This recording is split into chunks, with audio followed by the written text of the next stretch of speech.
All right, well, thank you very much, everyone, for staying in the conference until today.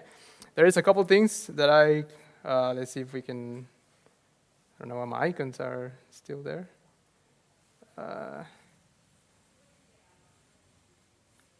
There you go, okay.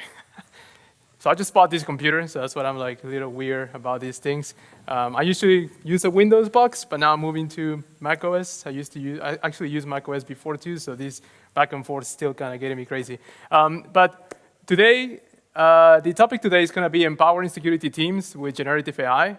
And the goal is to actually talk about the fundamentals, at the same time share all the research notes that I had taken in the past year, and also share some experiments, some code, things that you can do also, right, when you go back to your office or just back home.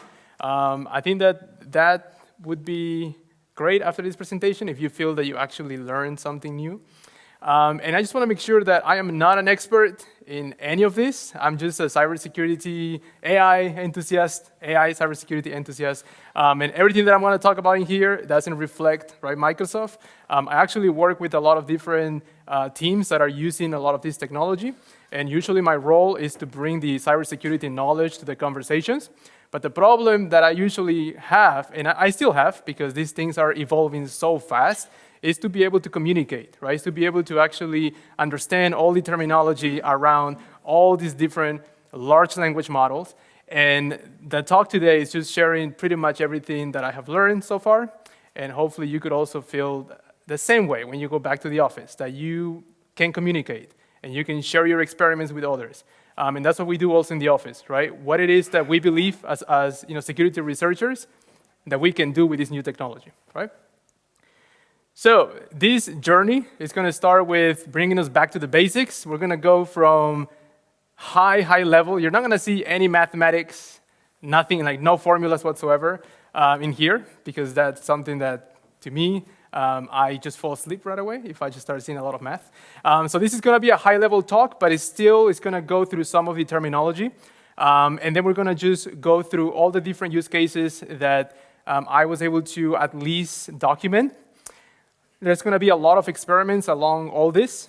And then at the end, we're going to end up with agents, like talking about how you could actually use these models as your reasoning engine and be able to then add some tools and be able to execute those tools also with you.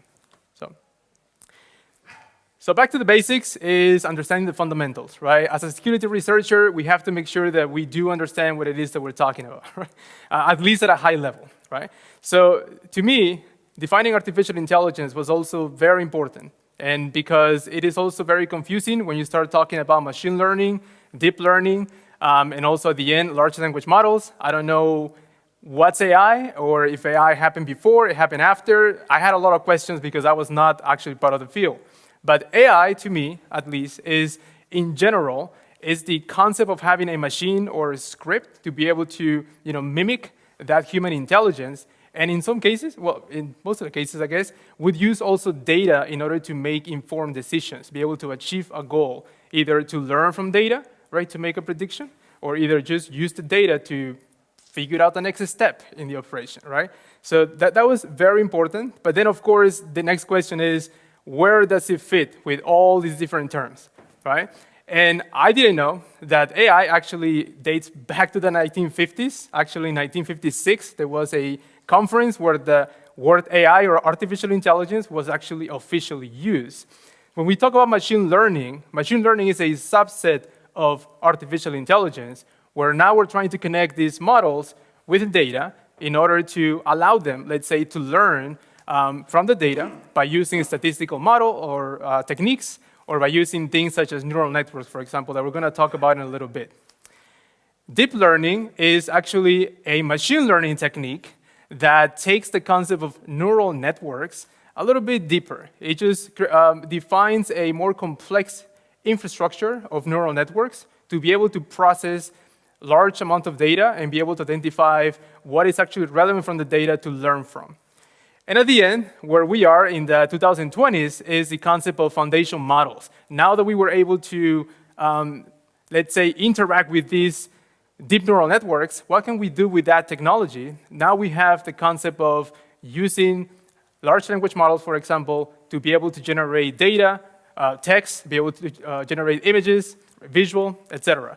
And here is where it starts getting very interesting for, in my opinion, for security researchers, because now here it is where we're having this technology that is capable to understand language very well, that now we can start actually tuning these models and be able to understand other things like code, for example, or be able to see an image and try to summarize it for us, or read a large incident and be able to summarize that whole thing so that we can actually consume it in an easier and more efficient way, especially for security analysts that don't have that experience yet. So that started to make kind of sense to me, but it was not that clear, because every time I would talk to somebody, they would bring me back to some of the basic concept of a neural network. For example, I kept seeing things such as a parameter, or weights, or the perception concepts, or just a neural network in general. Think about a neural network as just this tiny machine with a bunch of decision makers called the perceptrons that are going to process input, are going to process the data, be able to learn from that data, apply some relevance to the data, those are the weights, some bias also, and then be able to produce an output, right? Be able to predict something. But then this prediction is not straightforward, so we have the concept of activation functions, which is similar to how our neurons actually work. Some of them would be turned on, some of them would be turned off. So that concept gets applied in here as well in order to identify also additional patterns in the data that are not just a linear processing there. So at the same time, this basic neural network can have multiple layers. You can have the input, the hidden layers, something that I was not aware of. It was called hidden layers. And we have the output layers, right? Where the concept is that you go from, let's say, left to right, from the input to the output. That's something known as forward propagation, for example. And the learning actually happens in the hidden layers, where you have these perceptrons processing the information and be able to also have their parameters or weights providing information about the input that is being processed.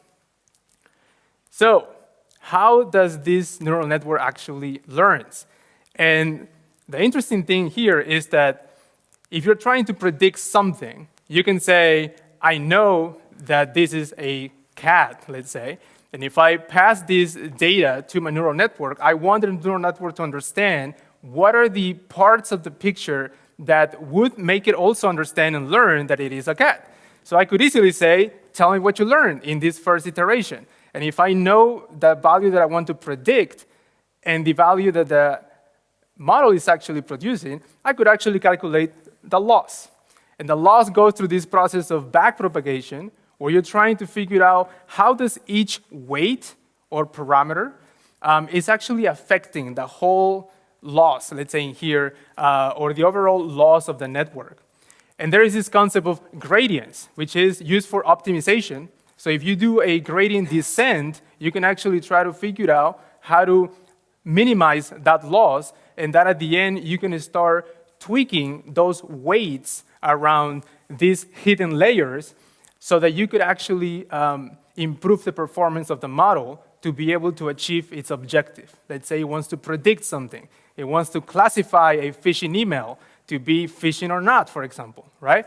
So this was very interesting because some of these little concepts is what you actually read when you're interacting with some of these models out there, like parameters, right? Trying to figure out how many hidden layers this model has. So that was something interesting that to me was kind of eye-opening to know how everything was connecting at this point.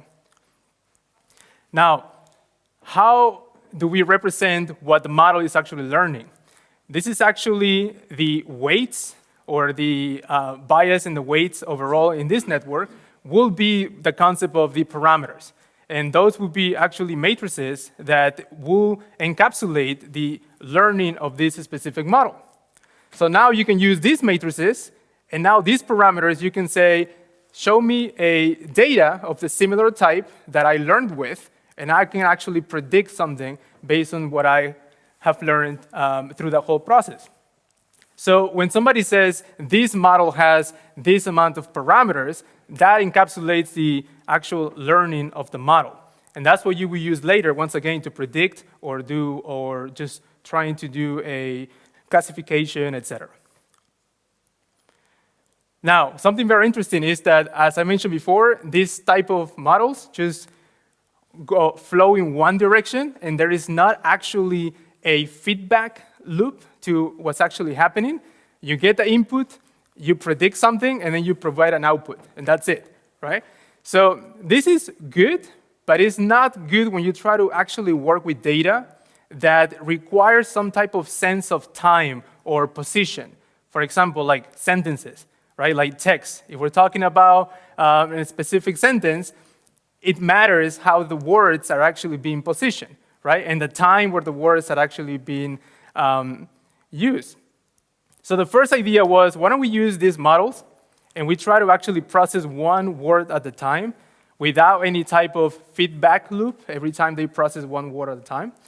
And at the end, you end up with something that whatever happens at the end of a sentence, for example, does not relate to whatever happens at the beginning. And that was not good. So the concept of recurrence actually was applied into these concepts, where it captures the state of each processing, for example, in a sentence, and now it's able to capture at least the understanding of the whole, for example, piece of text. So this basic concept of recurrence then allows the processing of different types of, I would say, types of input when it comes to text. So for example, you could have many to one. So you could do something such as read this whole email and tells me if this is good or bad, right? So you're processing a lot of information and you're producing only a little bit of information, just one thing.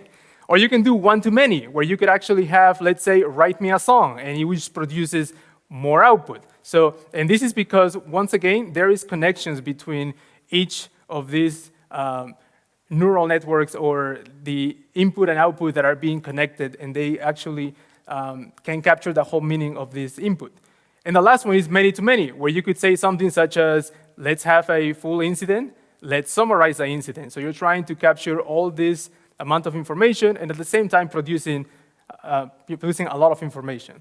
So this to me was also very interesting because it starts to make sense to me that if we start thinking about that, you could start building some of these, in my opinion, like use cases, right? So what would be a many-to-one use case, as I talked about before, like email classification? What would be a one-to-many? We do have an alert, we do have an incident with multiple alerts, and we can produce actually a full playbook or make, let's say, a tool to follow a lot of different steps to investigate that incident. And then the many-to-many, once again, incident summary, or maybe we can have a large script or payload that could actually be understood by a model and produce a full summary of what's actually happening with that script. So that basic, once again, concept, just understanding how recurrence was applied initially, started to make sense to me. Now, something that was also introduced was the encoder and decoder models in this type of recurrence-based models. And the idea was to have an input that will be encoded. The representation of that input then can be used by a decoder to produce something. So this was initially applied for, let's say, language translation, the many-to-many use case, for example, where you could say the dog is brown, it captures the representation of that, and then we could actually translate this word after this model has actually learned.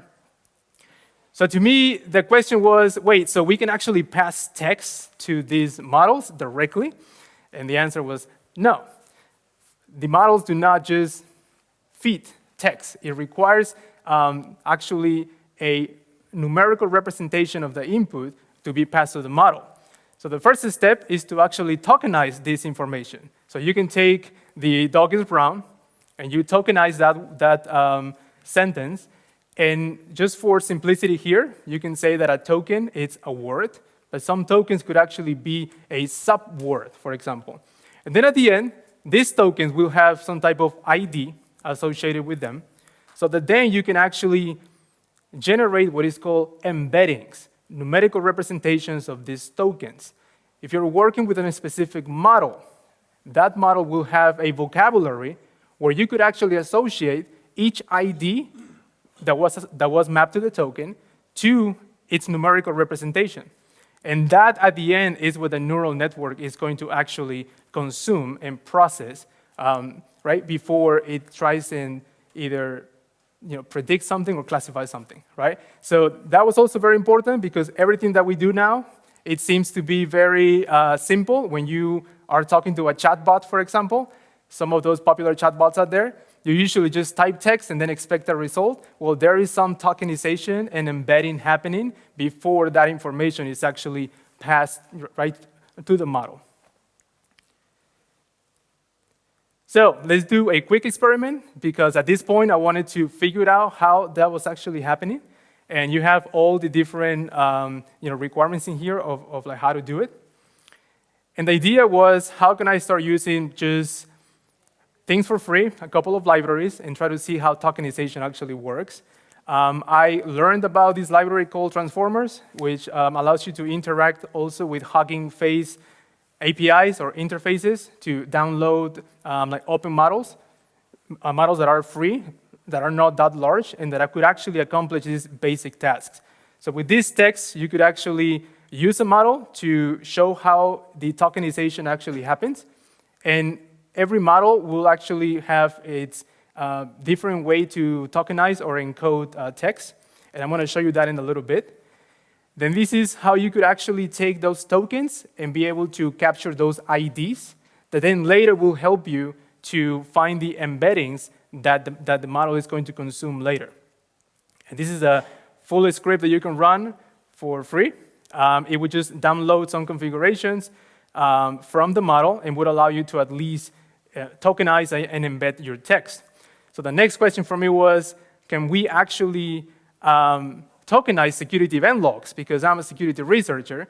And first, I found that OpenAI has a free tokenizer, so you could actually paste some text into that service, and you will be able to actually see how some of their models are actually tokenizing or embedding data.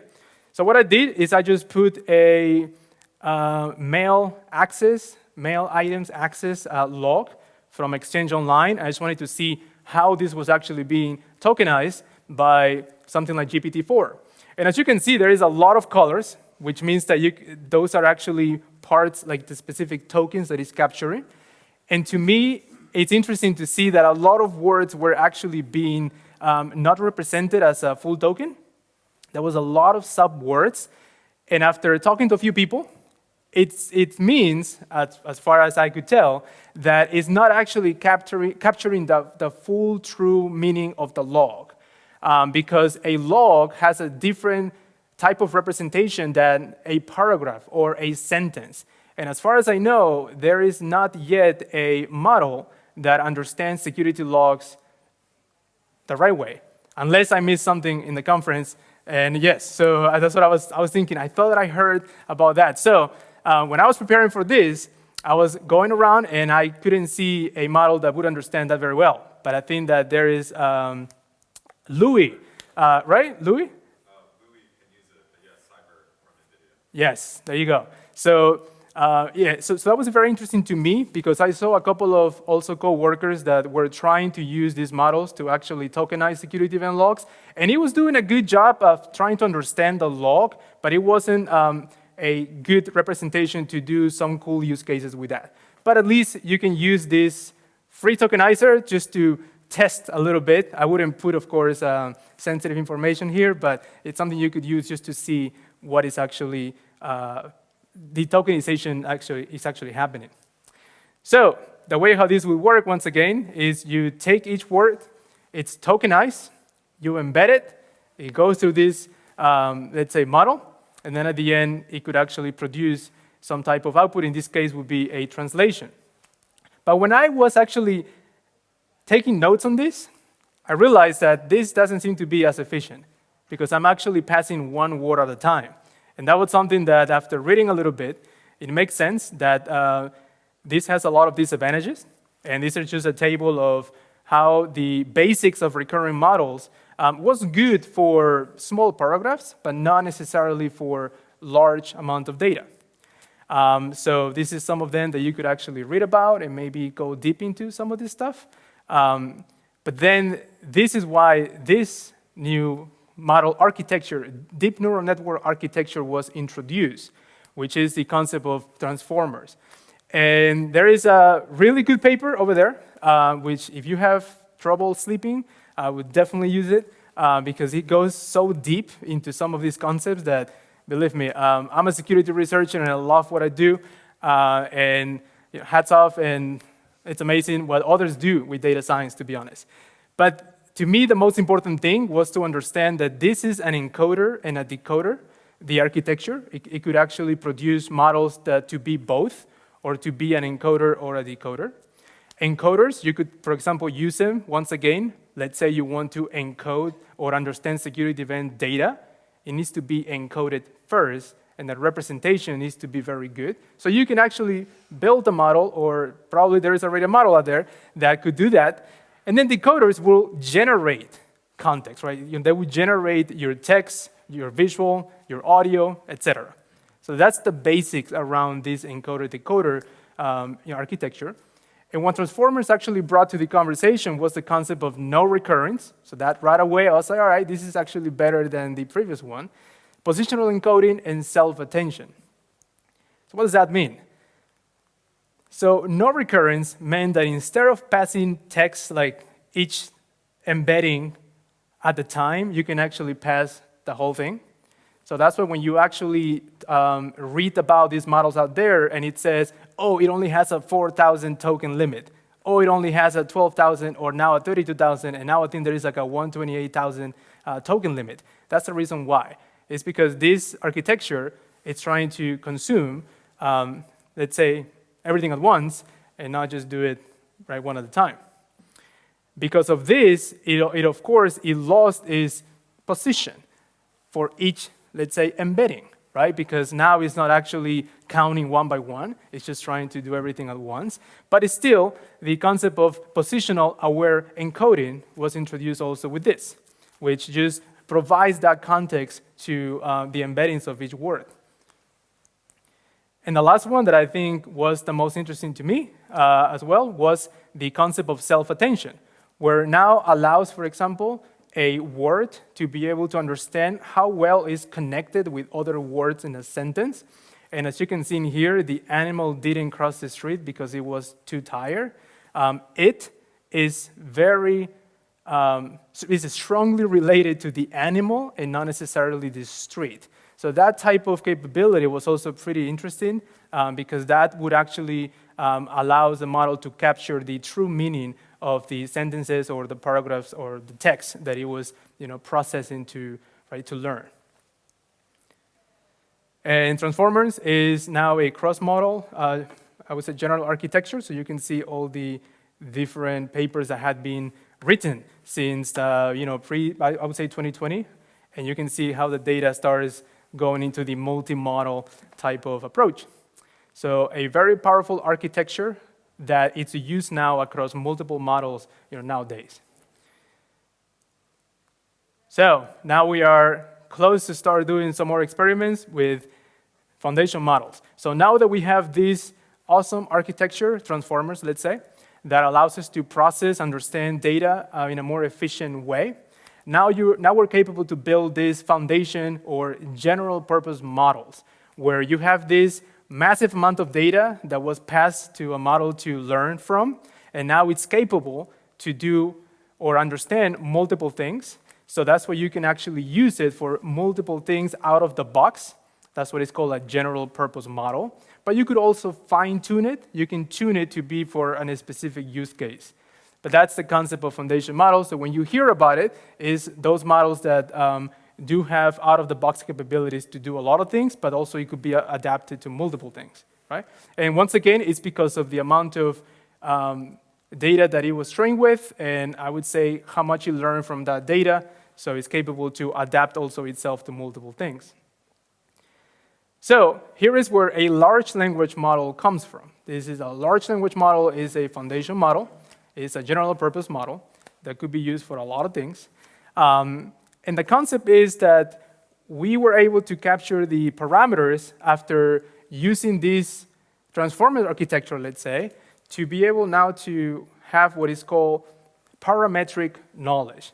So when somebody says parametric knowledge, as far as I know, right, it's actually the parameters that will represent the learning of the model, which is going to be used in later to do things like, once again, classification or predictions or generation of text or visuals, etc. So the parameters is going to, once again, represent for a large language model how well it understands actually the language, right? So out of the box, there is, of course, natural language processing capabilities. So when we start talking about what are the things that you can do with these models, it's very important to understand how you classify that. Are you doing a natural language understanding? Are we, once again, trying to understand if this piece of log or the combination of logs is a malicious combination, if this email is phishing or not? That's natural language kind of understanding. And generation would be, once again, your summaries. If you want to summarize, understand a piece of code, or if you want to summarize an incident, that's where it would be actually falling under. So very important to know that, because if you're actually trying to target a specific project, you should be able to speak, in my opinion, at this level. It's still high level, but at least you can communicate well into where in the NLP area you're actually operating, right? We started before with the many-to-one, one-to-many. Now we're getting more deep into natural language processing, right, capabilities in here. So super, super important to understand this. So I thought that a foundation model can just easily, directly understand instructions, right? But no, apparently because of the nature of a language model was trained to predict the next word, to predict something. So for example, if you throw a lot of data to this model to train with, you could actually hide some of that data and say, can you predict it with your new architecture transformers? And that's how it starts learning, because you know what it is that you're hiding, and you could actually learn from. So by nature, it would actually do that when you use it. The base foundation models, you would actually use it, you type a sentence, and it will try to generate the text that it would fit that sentence. But if you ask a question, it might think that you're actually trying to get similar questions to what you ask already. So an instruction-tuned model, or LLM, or large language model, has actually been tuned to understand instructions, so that now it knows that you're asking a question, and that it needs to provide an answer that is related to your question. That's super important, because when you start reading about the latest models nowadays, for example, there was something that happened right before Christmas, which was known, it was called the Mistral model. Mistral also came, I guess, a couple months before. When I actually tried to interact with those two models, the first thing I saw was, do you want to download the base model, or you want to download the instruction model? That I didn't know, to be honest. So I didn't know which one to download. And you interact with this in a different way. So very good things to know when you start interacting with this, if you want to use it for some experiments, for example. Now, every time I was reading about this, I kept running into the word fine-tuning and fine-tuning and fine-tuning in pre-training. And that's also something that was new to me. So when you actually have a model that goes through a lot of data, like large amount of data, with a lot of computation, you actually are creating a pre-trained language model, a foundation model, something that then you can actually fine-tune to a specific task. And then at the end, that becomes a fine-tuned language model. Something very simple, but to me, trying to read things where I kept reading pre-trained, fine-tuning, I didn't know where actually everything was connected. So I hope that this kind of makes sense, that most of the models that are released out there usually would just be I would say like the base models, like pre-trained models. And then we're going to start actually seeing a lot of people that are fine-tuning them to specific things. So now GPT makes sense to me now. because a GPT, or GPT model, family of models of GPT models, is a generative, pre-trained transformer model, right? Generative because it's actually generating content. Pre-trained, we know, has been trained through large amounts of data. It hasn't been fine-tuned to actually specific tasks. It has fine-tuned, of course, to how to also interact with, for example, GPT 3.5 or GPT 4. But in general, it's a pre-trained model. And the architecture being used is a transformer architecture. So now you know why that's called GPT. And once again, a model, as any other large language model, trained to predict the next word in documents. And it's also optimized, a lot of the models that come in this family, for chat interactions, for example. So that's why you can use them with some of these chatbots out there. And some cool techniques, I guess, to, I would say, fine-tune the behavior a little bit was with the help also of humans, providing feedback to what the model was producing. So I hope that makes a little bit more sense now, and why that's called GPT. So how do you interact with these models? And the easiest thing is that you have to send a prompt that is going to be, once again, encoded, embedded. It's going to pass to the model, and then the model produces a response to you. Something very simple, but it's very important to understand that you need to understand also how to shape the conversation or provide the right prompt so that you can shape it to do what you really want to. Because it's very sensitive. You can change a word, a couple of sentences into what you want, and the response is going to be a little bit different, right? Some of the things that you can do is you can define the roles. How do you want it to actually act? And this is very important because you can actually define how you want it to interact with your, let's say, users. Instructions, you can actually tell it to do something very specific or not to do something when it's interacting with the user. And these instructions can actually be part of the application itself in what is called the system message or system prompt. Or you could actually pass, of course, instructions as a user to the model. And some of those instructions from the user can actually be, let's say, denied because the application already has certain instructions that has been already assigned with, right? So this is how we're interacting, even to setting up these applications, just by sharing some prompts with the models. And then context, you can provide some additional information, so it could actually have, I would say, information that probably was not part of its training data, for example, right?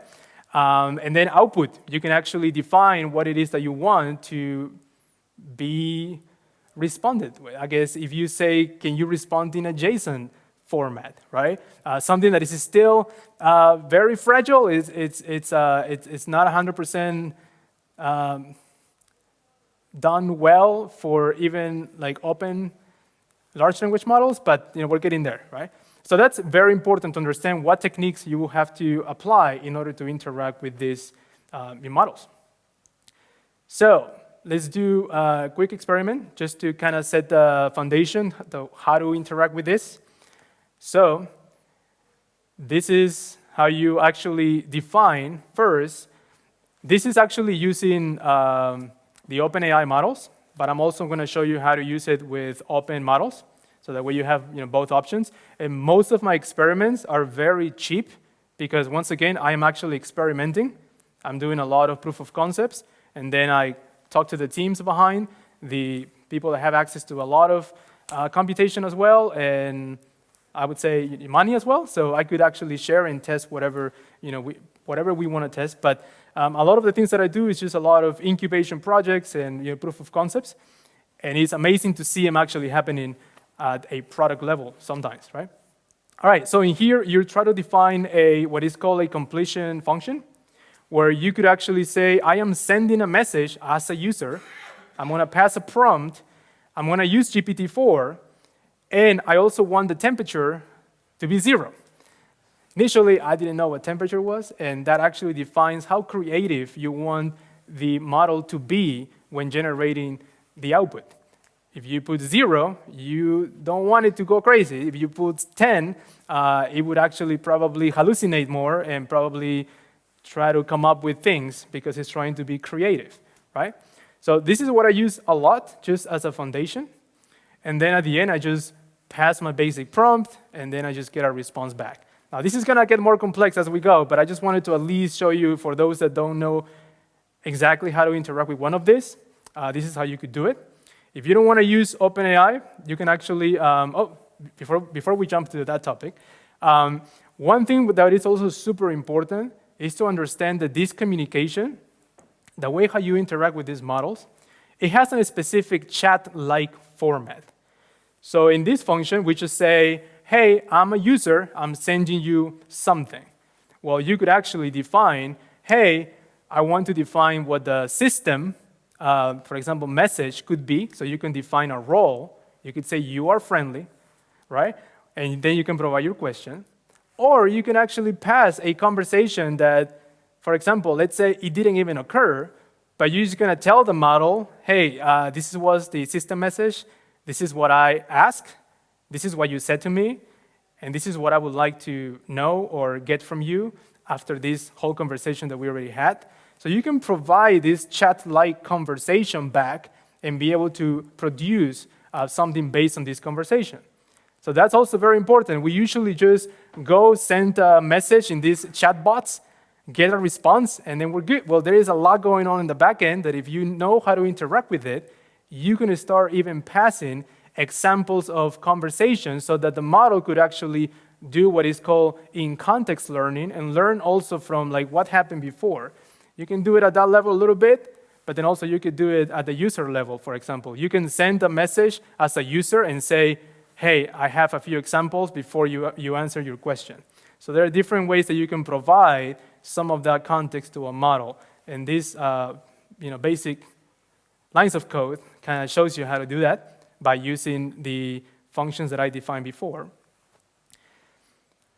So this is the OpenLLM one. So very important because I know that some of you might not want to use OpenAI.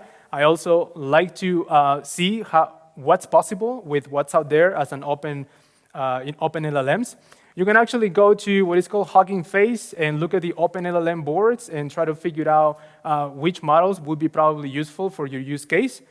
And there is a lot of also, let's say, people in the community in Hugging Face that takes a model and compresses it so that you could actually use it in your computers with CPU. So that's also something that I just learned, to be honest. So it has been super fun just to play with this. So what I use as an OpenLLM kind of like station, it's just Ollama and also Light LLM. Why do I do that? It's because I was getting too familiarized with the OpenAI actual chat-like and experience with the APIs that I wanted to have something similar. And if you use Light LLM on the top of Ollama, you could actually accomplish that. Ollama is a framework that allows you to actually, for example, download those models. So rather than me going to these sites like Hugging Face to download the model directly from there, I could actually use Ollama as a framework that I would say, I want to download this model, and it would actually capture a compressed format of the model so that I could use it locally. And Light LLM is just a proxy that gets exposed that connects to Ollama, and it gives you this OpenAI experience, pretty much. So and this is the way how you run it. So for example, I say, I want to use the Zephyr 7 billion parameters. Now you know what parameters is. Beta. It will download that model. I could actually start monitoring the logs of this application. And then I can start my proxy API server by simply saying, hey, I am passing an Ollama model that was downloaded by Ollama, and it's a Zephyr model. And now I can do the same thing that I did before. I can define my functions that would have a similar experience. And as you can see at the top, we're actually using the OpenAI Python libraries. So the same thing that I did before, I could do it in here. The difference is that I'm pointing to localhost versus pointing to the OpenAI service. Something very simple, but believe me, has been beneficial to have a notebook saved where I could just do some basic stuff and maybe extend it to more complex scenarios. Why is so important? Going back to the conversation-like interaction with these models and why it's so important to pass even examples of the conversation, or at least examples of what I want to talk about. It's because, for example, when you do traditional ML, you label things, you train it, and then you predict things. Nowadays, with these models, you can actually use a prompt-based machine learning technique, I would say. And you can actually make that model to create a prediction or predict something or classify something just by interacting with prompts. So it's super important to know how you can pass that in-context learning or how you can pass that context so that it can learn from. But that has changed a little bit how ML, in my opinion, I used to think about like ML all the time. I didn't know that just by predicting the next word or trying to generate something, I was already doing some type of ML. If I'm building a classifier with prompts and examples, it's doing some ML, right? So it's prompt-based ML now. It's what is possible. So what does that mean? Let's just do an experiment once again. We're going to use OpenAI APIs once again and the GPT-4 model. And what that looks like is, once again, we just define our keys. We define our OpenAI client like before, define the function so that I could interact with it. And then I can start building something basic. This is very basic, right? Classify an email subject and the text below. Tell me if it's malicious or not. And if I just run this completion, right away it says it's benign because it just appears to be a standard account verification email. What if I say, all right, but let me give you some examples before you answer again or predict, I guess, the next word or classify my email. So I start providing a few examples into some of those actually legitimate email subjects that we use for attack simulations, just to give an idea, once again, of how it could be used to classify things. And then at the end, it says, oh, wait a minute, it's actually malicious because, and then it gathers the context that we provided so that it could actually, I would say, enhance, let's just call it that, enhance a little bit how it is processing my request. Can you classify this? And by the way, there are some examples of what actually I believe is a phishing email subject. So just think about that for a second, how interesting that is, that just prompt-based ML, it's now possible. And phishing email seems to be an interesting technique that we can test over there. So without knowing, I was already doing something called few-shot learning. Few-shot learning is, once again, when you pass some of these examples. And zero-shot learning is when you're simply just saying, can you do this for me without anything that you can learn from me directly, right?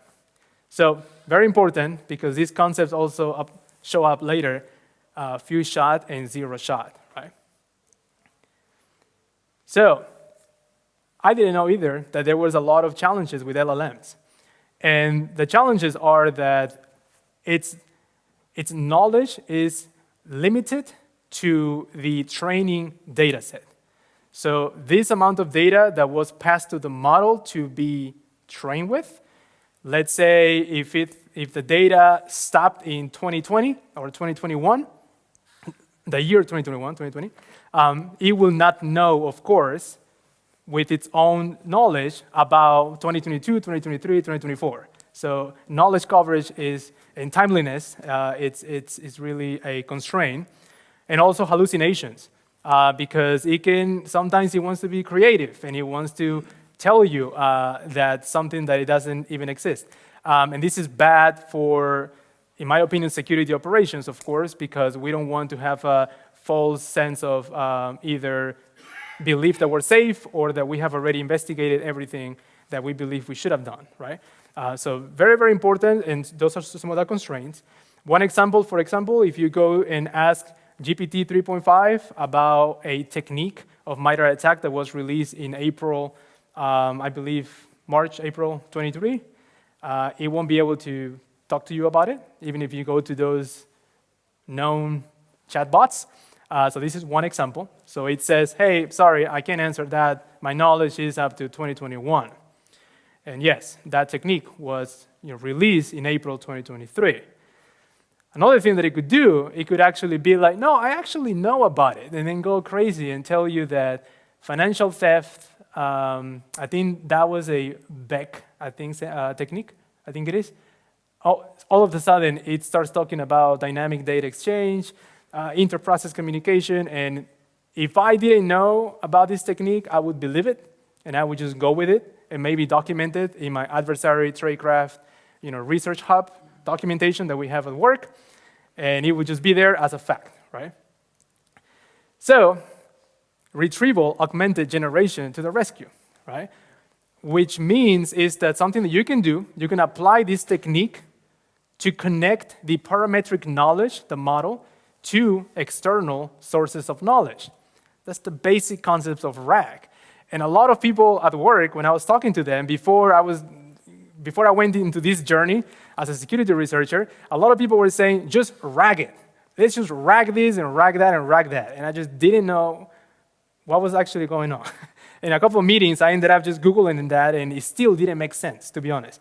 But this is exactly what it means, how you can just provide additional context to the model, so now it can be exposed to the outside world and not be constrained to its own, I would say, training data set, etc. So the way how it works is usually you will send a prompt, expect a response. But if the model doesn't know, how do you provide that knowledge? Well, you can actually gather the knowledge that you want your model to know about. Let's say private information like a threat intel, I would say, threat intelligence database from your company. You can actually take that knowledge, you can chunk it, you can actually tokenize it, embed it, right? Now that we know what tokenization and embedding means, and then you save it into a vector database. Now, you can actually have something that is called a retriever in the middle between you and the vector database. And you could say, hey, I want to ask a question to the LLM right now. The retriever would actually capture that question, let's say. It would get the embedding of your initial question, and then it will retrieve relevant documents from the vector database, right, to your question. And one basic technique is just a similarity search.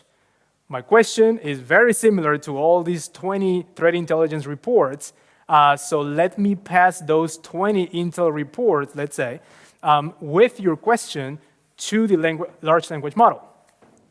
That is what RAG means, right? How you can just expose your model or your application to data that it will not be possible to get because, one, it could be private, or two, it wasn't trained, of course, with that data during its training process, right? So it's super important to understand this because this is something that you can build for a lot of different things in your company.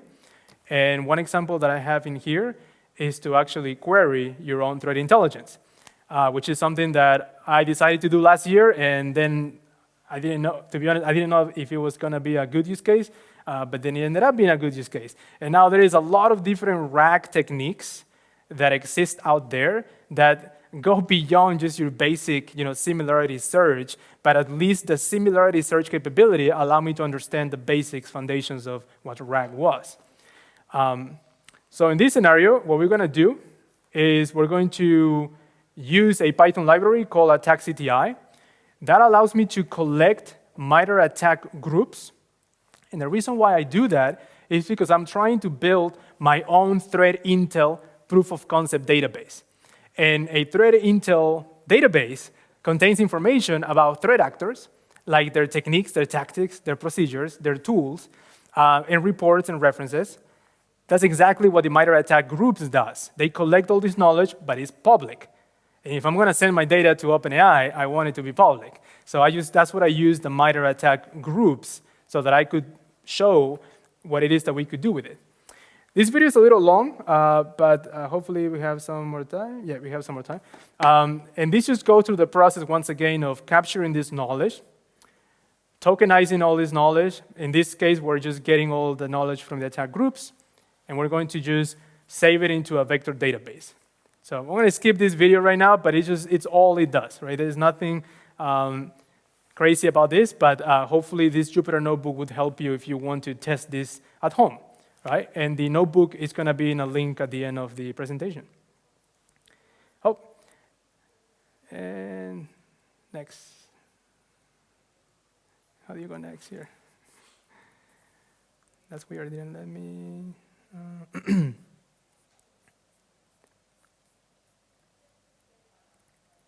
Well, that's why you don't use Canva, I guess.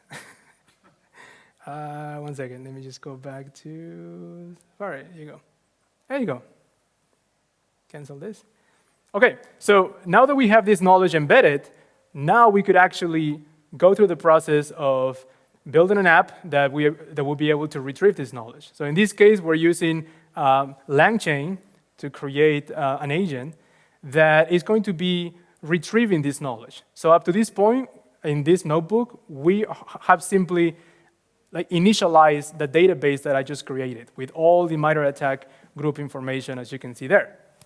I pass my OpenAI key, I define my retriever, and then I can simply ask a question now and say, hey, what threat actors send text messages to their targets? Something that you cannot do right now. If you go to the MITRE ATT&CK the website, you can't ask those questions because it is structured like the way how you actually query. And in this case, it's actually showing me some relevant documents. So there are some relevant documents to this question, apparently. But then when I use OpenAI to get this context, because it seems that there is some similar stuff that I want to talk about, OpenAI says, nah, there doesn't seem to be actual threat actors that did send text messages to their targets. So what I did, I was trying to figure out why that was. And then I just wanted to, I knew that there were some threat actors that were doing some of that, but it was not only text messages. It was actually messages through social media.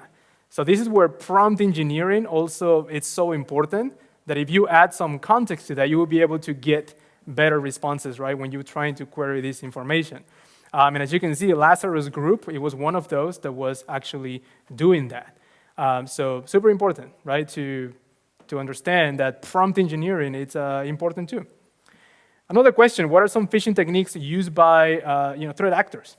Because now I want to ask directly if I'm doing for example, attack simulation or designing an attack simulation to validate our security controls, I would love to probably test the top 5 techniques being used in the world, let's say, for phishing. So I could ask those questions, and my model will be able to help me do that. So up to this point, I was only thinking about large language models to be this question, response, question, response, question, response. But I wasn't actually thinking about this as a reasoning engine. What else can this LLM do? And there is this concept of LLM-based agents that I was not aware of, to be honest. But then doing some research, agents could just be anything that can act on its own and make decisions.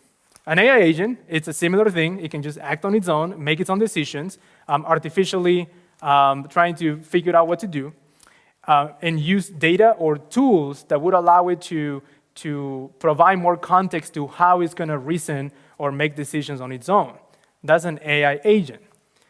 An LLM-based agent, it uses the model with this deep understanding of language to be in order to reason and think as we think when we're trying to solve a problem. And what that means is that if you ask me how to, let's say, write this presentation, I will put together a few steps into how I logically go about building this presentation. That's what an LLM could do if you prompt it the right way. Actions are not hard-coded. So usually when I talk about agents, some people say, oh, but I can write a script for that. I can just have this nice Python script with so many different things. In some use cases, it makes sense. But when you have use cases when the cases that you're trying to cover with your script are edge cases, a little bit crazy, you cannot cover all the possibilities. So you need someone or something that would understand how to actually reason over the problem that is being presented with, right? And these agents, of course, have the capabilities to then interact with the outside world. So now it works like this. Now you have your user interacting with the LLM. The LLM is simply processing the task. It produces a plan. It reasons over what it is that it needs to do. And then it produces some output that it can be passed to a tool, and a tool can actually interact with the outside world. That's super important to understand. I thought that LLMs were making those calls to APIs, to databases, and they were doing all these crazy things. And I was also thinking, how's my data going through this service if it's actually executing all these things? How am I going to pass my access token to the LLM? I just had so many different questions, but this is the schema that you have to understand. And every single response from the tool becomes an observation for the LLM to then continue with this reasoning process. So very important, LLMs to be the reasoning engine here. And once again, it's just a simple way to be able to think logically. You can activate this ability of models by simply saying think step by step. It's not going to be as robust, but you're going to see in a little bit how it's interesting, how it can actually change a little bit the way how it processes a task. Or you can pass examples of the intermediate steps into how you want it to reason. So we're going to experiment this, one experiment that, so this is actually part of the whole thing. So one thing that I wanted to do, so I'm actually planning a trip to Machu Picchu, Peru. So I'm from Peru, and I'm actually going to go there in the summer. And I wanted just to say, hey, can you just tell me how to get there from Virginia, US, in the East Coast? And it kind of did a decent job. And this is actually an open model. This is not GPT model. It did a pretty good job for an open LLM model. But now, if I do something such as think step by step, now it can actually tell me, give me more detail into how I would reason. So I asked the same question, but all I had to do was just trigger this ability to reason over the task, right? Something very basic. And this is known as zero-shot chain of thought, for example. Zero-shot, because we're not sharing examples into how to actually respond or reason. We're simply saying, hey, can you think step by step? That's what it's still called zero-shot chain of thought. There is a concept called chain of thought, once again, zero-shot and few-shot. So in few-shot, you can actually see here at the bottom that you can provide an example into how you reason over this was like a mathematical, problem, and then how we could actually get to the answer by showing how to actually reason over this task. Now the question is reasoning enough? Well, it's super powerful, but it's still, how do you make the agent to actually validate its own reasoning? How do you make the agent to actually, for example, it told me how to go to Machu Picchu from Virginia, but has the agent actually taken a taxi cab to the airport and go here and go to, it hasn't done that. So it needs to interact with the outside world, with its own environment. And that's what agents need tools in order to act on this reasoning. And I didn't know there was something called react, which is reason and act, where you can actually have the process of thought, action, and observation. You can give it a task, make it think about it, maybe plan something, and then be able to act on it. And that action is what would expose additional context that can be passed as an observation, and it could probably rethink about the next step or the whole plan itself. So very powerful capability that up to these past 5 slides, I wasn't thinking much of, but it was super powerful. So at the end, the idea, once again, is this one that we're trying to capture, that the LLM is reasoning, and you use the tools to interact with the outside world. So we have only 2 more experiments, and let's do something that I actually do sometimes. So in this experiment, we're not going to do some automation of actions, but I want you to at least understand what I meant with the LLM doesn't execute things. In this case, we have an incident, and I want my LLM to process my incident. But if I'm using something like Defender, I need to capture an access token first to then query use some APIs to gather all the evidence from my incident. So that's what this notebook does in here. This notebook is going to set my initial libraries, sets my key, sets my completion function with GPT 3.5 Turbo, and then I need to actually, outside of the LLM, I need to get an access token with, for an app that has permissions to query incidents in my tenant. Then I query the incidents, right, with my tools, with my scripts, and then after that, I can pass all that knowledge to my LLM to be able to summarize it. So that's pretty much what this notebook is doing, and it has a whole process of how do I also prompt my LLM to process all these alerts that I got from my incident, right? And those are some basic prompting techniques where you have like backticks into like the input that you want to provide. So you could actually tell it, can you focus on that things that is in between these three backticks? This is a summary of my incident, for example. So something as that, it captures to me that the tools do all the pre-work, and the LLMs usually would reason probably to perform those actions, but then you could also just reason what the output of those tools were, right? So super important to understand. And in this case, I just went one step forward and say, hey, what about this evidence that I captured with my tools? I want you to process it and summarize it. This is a capability that is well developed, I think still kind of one of the best right now, called function calling with OpenAI models, which allows you to be able to pass a function, the definitions of how you call a function, you pass it to the model. You can pass multiple functions, and you could say, hey, I want to do this. The model looks at your functions and says, oh, you need this and this. Oh, and you need this too. Let me pass how the function could be called, and then the data gets sent back to you, and then you process that. That's how you can integrate your LLM as to be the engine that allows you to pick even what the right function is for these tasks. This is the last experiment where I built a Microsoft Graph API agent, which what it does, it just captures the Microsoft Graph API, and it translates that to OpenAI functions. And then if I want to do something with the OpenAI API, the Microsoft Graph API, the LLM will reason and tell me which one I need to use in order to accomplish that. Super, super helpful, because I can't read the hundreds of thousands of lines of these Microsoft Graph OpenAPI specifications. So that's what this does. We have the Microsoft Graph API as OpenAPI specifications. We translate them to OpenAI functions. We can pass that along with my question. The LLM is going to pick the right function to call. It's going to produce JSON output, which is going to be the parameters and values that my tools require to execute things. And then I can make my tools call the Microsoft Graph API with an access token that I already retrieved so that it is capable to do things. So if I just provide the right tokens, maybe I can make my LLM to tell me which token I need with what permissions to query some of these APIs, and I could probably have it in an automatic way, right? So this is an OpenAPI specification of Microsoft Graph APIs. This exists in official documentations.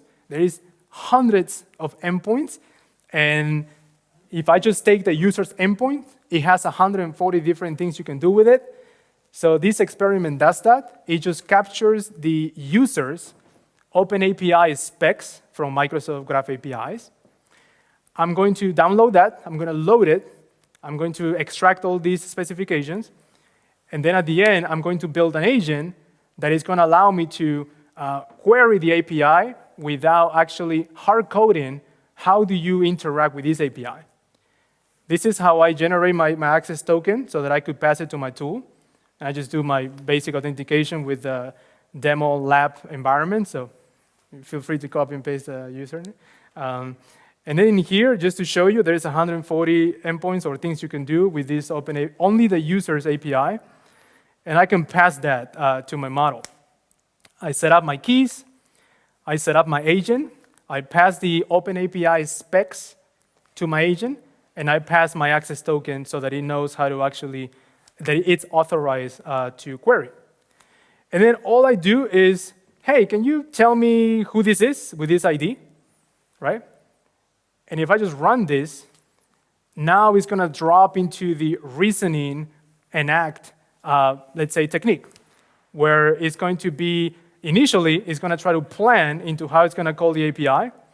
And then at the end, it's going to actually go through the whole process to define, for example, in this step, it says, oh, I need to query this API. So I'm going to just execute it. It's going to pick the right tool to do it. And then it's going to retrieve that knowledge using the API. So that is happening automatically, right? This reasoning process is being done by the LLM and the tool together, right? Executing things, showing a response. In this case, it produced the structure output to say, this is how you call the API, and this is what I got, apparently, from the API. And now we could say, oh, that ID was actually CyberWarDog's user in your tenant. This could be extended to so many different things for the Microsoft Graph API for incident response. You can do a lot of cool stuff. You can have all your functions to be part of a retrieval process, so you could actually retrieve the right function because there is just so much functions and tools that you can use. You cannot pass all that through the prompt, right? That would be crazy. So you can start mixing this context of having things embedded, retrieving it, and then using it as a function.